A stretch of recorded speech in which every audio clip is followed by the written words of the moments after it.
Yabing. We are very happy to interview you today. Thank you. And so tell us about how you started your career in security. In cybersecurity. Uh-huh. I started too far away from cybersecurity. Mm-hmm. I had my liberal arts background. Uh-huh.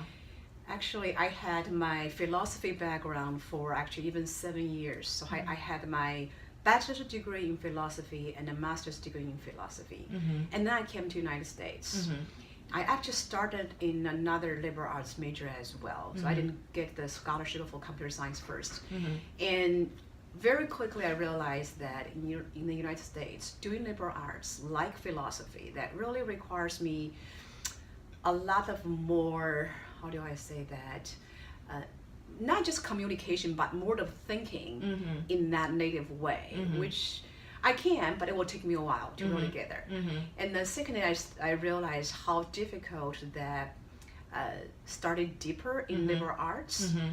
will be. That I look at my professors in University of Illinois, Mm-hmm. that they are all coming from Harvard. Mm-hmm. So I imagine, oh my God, if I got my PhD here, where do I teach? Uh-huh. Maybe some kind of community college. Uh-huh. And then you start to look at how the financially, Mm-hmm. they are not that great compared with, that was about 94, 95-ish, that how other majors like business, like computer science, the professors, their salary are much, much higher than those ones in liberal arts. So I said, maybe I should look at my financial support first before I pursue my passion, where I did really believe my passion is things like humanity, like philosophy, psychology, or anything I love from that angle. So I said, that's fine, I will take a turn to do something to make my financial solid, and then we'll go from there. So University of Illinois had great computer science degree. I think it was probably top 3-5. Even right now, I think still top 5. So that's how I went to take my degree in computer science. So I got my master's degree in computer science in 98. And that's computer science. So Right. I got one step closer to cybersecurity. So Right. I got my computer science degree. I had 5 years working for Netscape Communications, which was the first internet company at that time. I was very proud because Netscape was created in University of Illinois. So that was my that was my proud part of the as Netscapers at that time. So 5 years I was traveling a lot, West Coast, East Coast, because 98-ish was the e-commerce.com time. That the products my company offered were all about directory server, web server, app server. It's all about supporting online stuff. So I was very busy for 5 years, and I had my first child, and I don't think I can no longer travel that much. So I had to make a career switch, but really it's about change the way I travel. So my criteria was simple, just do a local company. And I had 4 offers in my hand, and the company, Allstate Insurance, was the only company offering me in security, application security. The rest 3 are very much like what I was doing, application, architecture, or system-related stuff. And Allstate had a vision at that time, 2002, end of 2002, when cyber was not even there, when security was not hot, frankly. The landscape, security landscape was not that bad. And they had thought of, find somebody, good at application security. And of course, they could not find anybody. It took them a while to figure out, what, there's no such a person exist. So what they did is they hired 2 of us. They hired me coming from application background with a little bit of security. They hired another guy with a very strong network security background with a little bit of application. So they were hoping 2 of us work together can make this happen. And I was looking at that opportunity to say, well, number one, if I don't change my major now, maybe I will never change my major, because I'm not the one that keep changing my stuff. So that's number one. Number 2, security to me is not one field. Security to me is something needed in every single field. I was looking at how application I could see through what's the future. I don't think I can see through the security future because it's too much unknown, because there's so much I have to learn. That's what I believed at that time, that this will keep myself busy for the rest of my life. Learning different things because security is changing. And the most important part is that I look at how people hire generally. They hire people because they look at the experiences they had, the skill sets they had. I had nothing about security. And if they want to take a risk on me, I'm going to take the opportunity. So that's how I started my computer science world. And that was more than 15 years ago in 2002. Wow. I really like the part you kind of pivot into this area, and you have the mindset that I don't know much about it, but I'm willing to learn. I think it still applies, and it's this kind of lesson we can apply to everything in our life. That's right. And then in particular that I'm not generally one taking all the risks. I do a lot of risk analysis before I make a decision. And I did take a risk at that time, I think, to do something that I'm not comfortable with. And I think that's probably made me, like you said, it's a pivot time, right?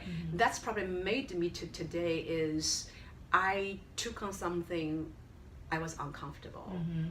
But I think that's probably what we needed along the way for the challenge. Definitely.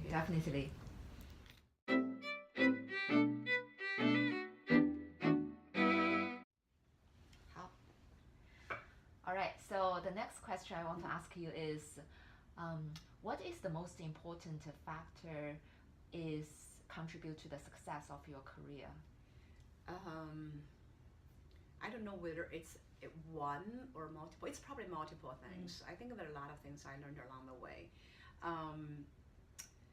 The thing that I learned a lot is how we build, me particularly, maybe it's as a woman, I'm not sure, or maybe as an immigrant, is build the confidence.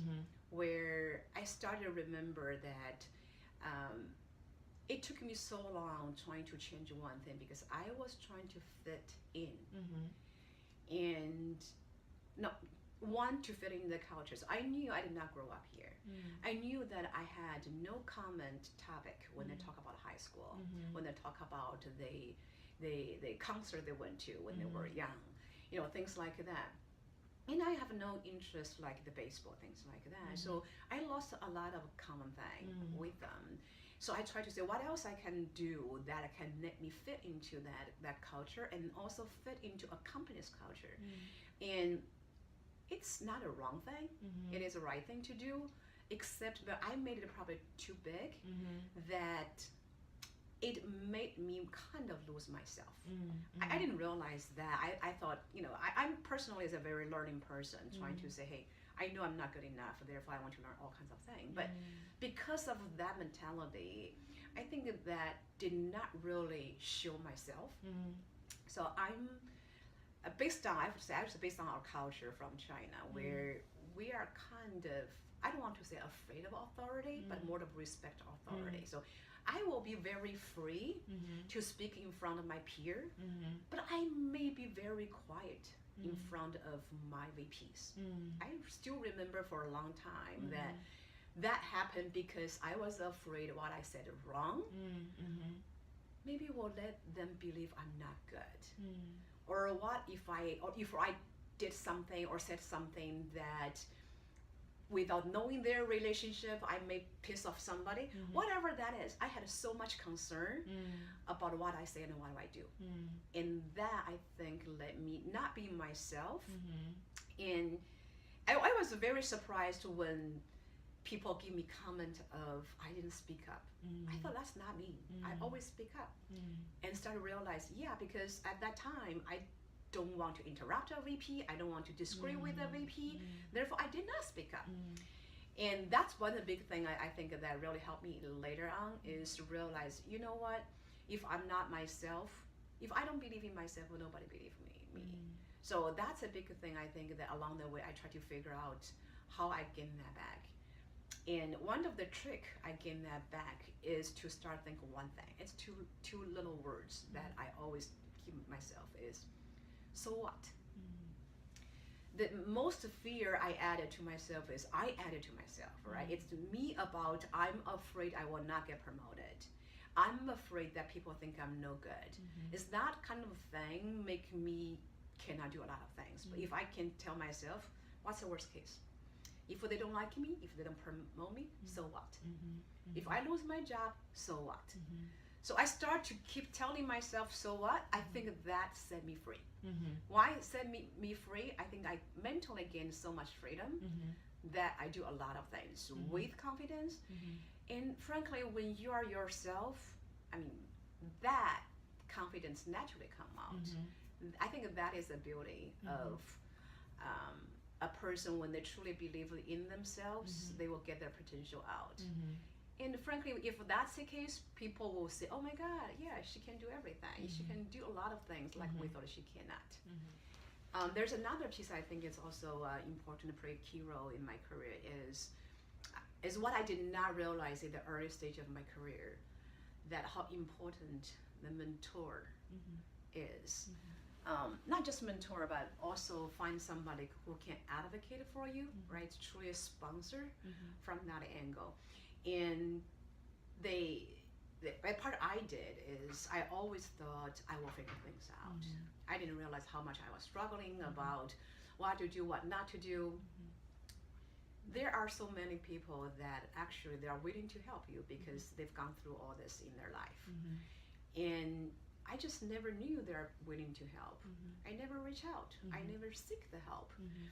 And in the company, officially, they actually assigned a mentor to me in 2000, maybe 7-ish, I don't remember. And that started to let me see the value. And I also found a couple as well. Of course, that the thing that I prefer most is among my friends, I want to find somebody, a Chinese, right? That in different company, different perspective, different profession that can help me on that as well. Oh, I didn't find that, which I think it's unfortunate. But at least in the company, that there are people can help you, which later on I feel so fortunate to have them guide you. Most importantly, I don't think that I've ever had it until the last moment where my new company, my boss is like that. That is somebody truly from your leadership believe in you and be your sponsor. Why I say that? Say mentor is a little different. Mentor will guide you here's what I've done, which may help you. Or mentor will say, I will suggest you 1, 2, 3 things.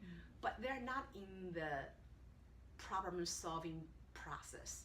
If you have somebody that in the leadership can influence other people, can influence decision making, can directly bring you, can directly expose you to other leadership, that's the best thing that you can ever find. But of course, not everybody's that lucky. I mean, 15 years, I don't think I ever found this kind of sponsorship until this last moment I joined a new company. Great.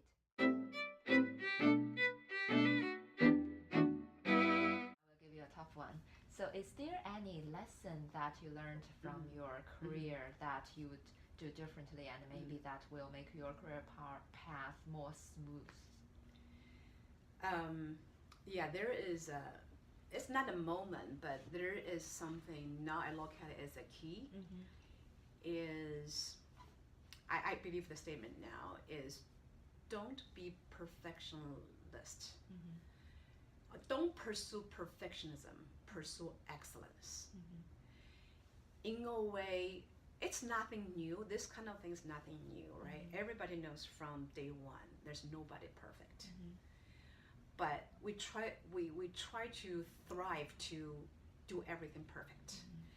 And it never took me to anything to realize how can I overcome that particular thing. And I think maybe it's along the way when you start to realize you get more responsibility and you can accomplish that yourself. So I always think that to say, let's say normal person can do 10 things and you're so smart you can do 20. But when you get to a point when there are 100 things on your plate, what do you do? I thought I've done a lot trying to make 100 things happen. And at the end, I realized, you know what? I didn't do that 10 thing right. I didn't do that 20 things right. I failed almost every single one of them. So that's how I learned a lesson to say, I cannot be perfect. I'm not perfect, and I cannot finish 100 things because my capacity is only 20, even though I'm better than those people for 10. The only thing I can do, or two things I can do, one is make it a priority. What is the first 20 things that I can accomplish? And have to be willing to tell the rest of the 80 no. And admit you failed those 80. It sounds really bad because you failed yourself, but you got to admit you cannot do that. And you have to admit that. And then the second important thing is you no longer do things yourself. You have to rely on others to do things with you. So that's why you may not just do 20, you are able to do 50 because the rest of 30, you are doing that with everybody else. So try to utilize other people on your team or whoever that you can impact. So at the end, you may still fail, but it's only 50. It's not 80, it's not 100. And that part, I think it's a click. So fortunately, I had attended a Women Unlimited kind of training that Allstate has sent people to. And it's a 1-year training program where every month you spend a day with a group of women. It's about 32, 36 people from different companies. They group you about 4 or 5 people a group. And then they actually give you two mentors each in a group. You meet every month. I originally was very skeptical because I believe all the things they teach I already knew. But I still went every month. And again, I still think what they teach is the same as I learned before. But you know what? For whatever reason, a bunch of things clicked. Meaning it resonated with me around that year. And this is particular one that is, I admit I'm no longer perfect, no longer can do things, and I have to say no to others, and I have to admit I fail. And when you start to lower that expectation, you no longer struggle with why I'm failing everything, or what's wrong with me, because everything else, back to the point I had before, everything else I just talked about will basically reduce your confidence. It just make yourself no longer believe in yourself. And then when you lower that expectation to say, actually everybody knows they cannot do everything, and you cannot do everything. Therefore, do this plus that is already good enough. So pursue excellence, not pursue perfectionism. I think that is a big lesson I learned. And I don't know how, but if I can click this in my head 10 years earlier, I bet I can be in a better place today.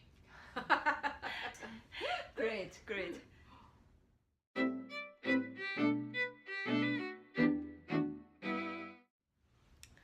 Okay, so the fourth question, for people who just started their career in security, give them a few practical tips that will help them to succeed. What I can say may not be specific to security, just people probably started with their career. The first thing I can think of is be proactive, meaning that don't just stay your world about here's a task that being given to you. And a couple of things around being proactive could be, number one, look for something that beyond your task itself, look for something can either bring value to your team or bring value to the company, whatever those things are, all business related, meaning that can I think of something that I can do on myself that I can bring value, whether it's an idea or whether it's something extra. Be proactive and let your boss know this is your idea.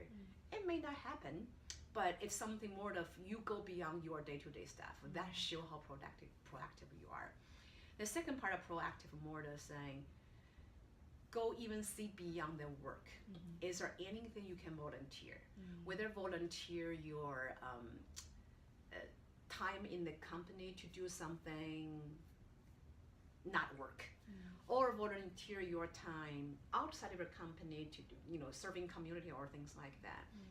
And the reason I want to call this out is I don't think that's the culture that Chinese had. Chinese culture is all about how I design my path and how I go pursue my path. It's all about me. It's not about the community. It's not about the world, the society. And that's something I really admire Americans here, where they taught the kids, we learned, right? I'm the parents now, that I learned how they teach their kids about, from day one, it's all about volunteering. It's all about, yes, you get it, but that's because somebody is giving. So you got to give something back to the society so everybody can benefit that. I think that's a great mentality to build for everybody. If there are people, like me, who immigrate from China, who grow up in different culture, we don't have that in our blood. And that's why I have to call this out, is do this, because this is not about I have an attitude to serve others. Frankly, if I use the way to selfish to describe this, this help you in a way to be a leader. Because leader is not about I'm bossing you to do something. Leader is about I find a way to support you, to help you, and people willing to follow you. So that's a part I think a lot of us need to practice, is that kind of leadership skill is about serving others. So be proactive, find time. You will find time to do things like that. So that's my first advice. The second one is networking. I hate to say this, but even my personality, that I'm very active, I'm very relationship, kind of person. For a long time, I don't think I want to spend much time on networking.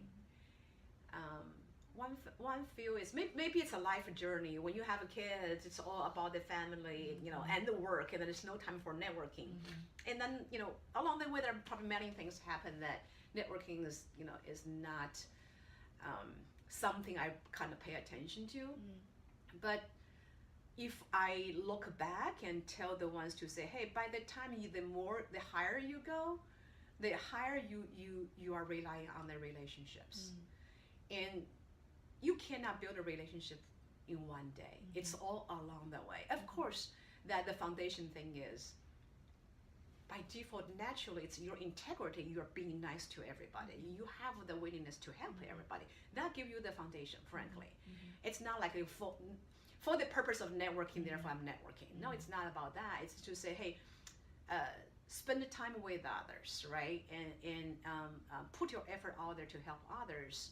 And in a way, for a long time, things will come back to help you along your way. So networking is important. It's not about go to a couple of events. It's about knowing people and how much you can invest in people, how much you can help others. And I think that's important. If when anybody start a career, generally I will call them a young people. To me, young people means what? Young people means you have time. You don't have a lot of responsibility like family, like kids, you have to spend more time on. You are young, you're by yourself. Carve out your time. Spend time with not just your friends, because the emotional attachment. Spend with somebody who can guide your career, who can help you, whether it's in the same company, whether it's from different company. And if there are kind of events like those kind of work-related things, go there, find somebody. And I think that's important. That I know I didn't do a lot in the beginning of my career, but if they can do that, they will be, again, in a better place, or better place than us. Great. I'm always surprised if you ask this question. People always like the factor that contribute to the success of their career, like networking is always what people talk about. So yes, thank you, definitely. You're welcome.